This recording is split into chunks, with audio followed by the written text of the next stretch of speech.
welcome to the morning after week 7 of the CFFL. We are halfway through the season. Not much time. Well, there's still enough time left. So get right away into the action of the week that was in this what shall be a quick episode this week.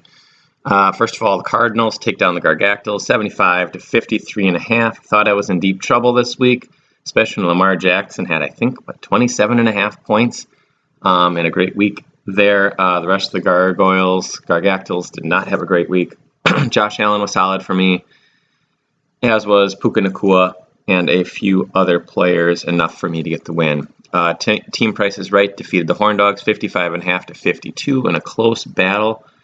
In that one, we also had Dr. Dangerous falling to the Little Big Men, who had a huge week after a rough start to the season. They've kind of come around 83.5-55. Najee Harris scored.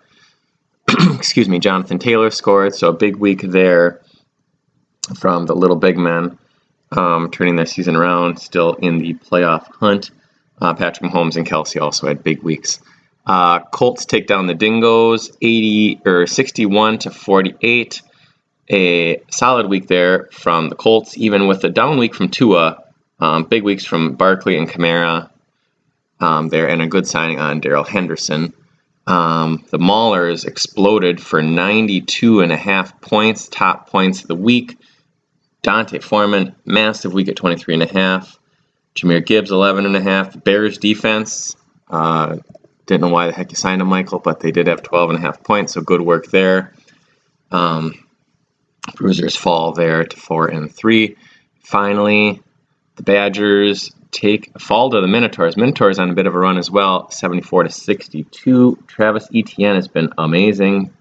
Gus Edwards actually had a catch, went for 80 yards. Those two combined for almost 30 points. Badgers, Jalen Hurts 20 points, and then James Cook had 10.5. The rest of the team did not put up the points that he had hoped for, and they fall. Right now, season, there's a lot of teams that are right around 500. There is 7 teams over 500, 1 team at 500, and 1 team just below 500. So it's all really jumbled up. A couple teams, the Dingoes, are really struggling this year. Dr. Dangerous' record is bad, but he has a lot of points. So right now he would be the 6th seed in the playoffs, so he's still got a shot there. So yeah, that's just as we go on, it's going to be close. Next time we do the show, so in 2 weeks, I will do like a playoff look ahead so we can see where everybody stands. So yeah. And then this week, remember, this was the week that had a ton of buys. I think there was 6 teams that were on bye. This week coming up, there is not a single team on bye. Don't know why they did that. And then I think after that, it's either 4 or 6 teams again. So for those bye curious, that is what's looking likely on that. So we'll get into the all play standings here. Got a lot closer there. The Maulers really turned it around. They've gone on a little bit of a roll lately.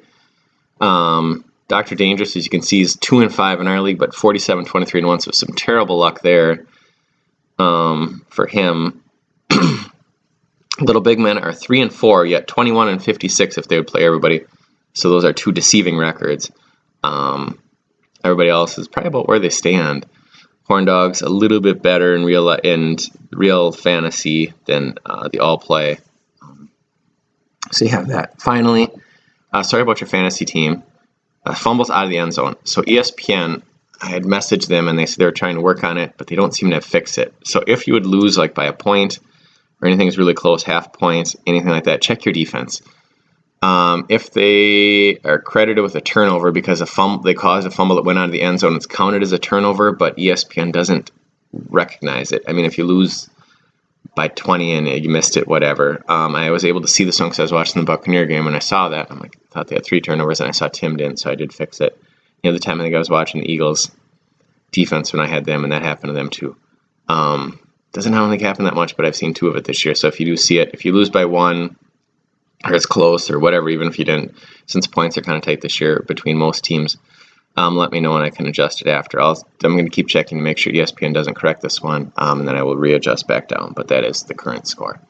So that is the show this week. In 2 weeks, I'll do another one, and I'll have it with the playoff standings and stuff like that. So best of luck to everyone this week. Sorry, Horn Dogs. Bad luck to you because I play you. Otherwise, thanks for tuning in, and be back in a couple weeks.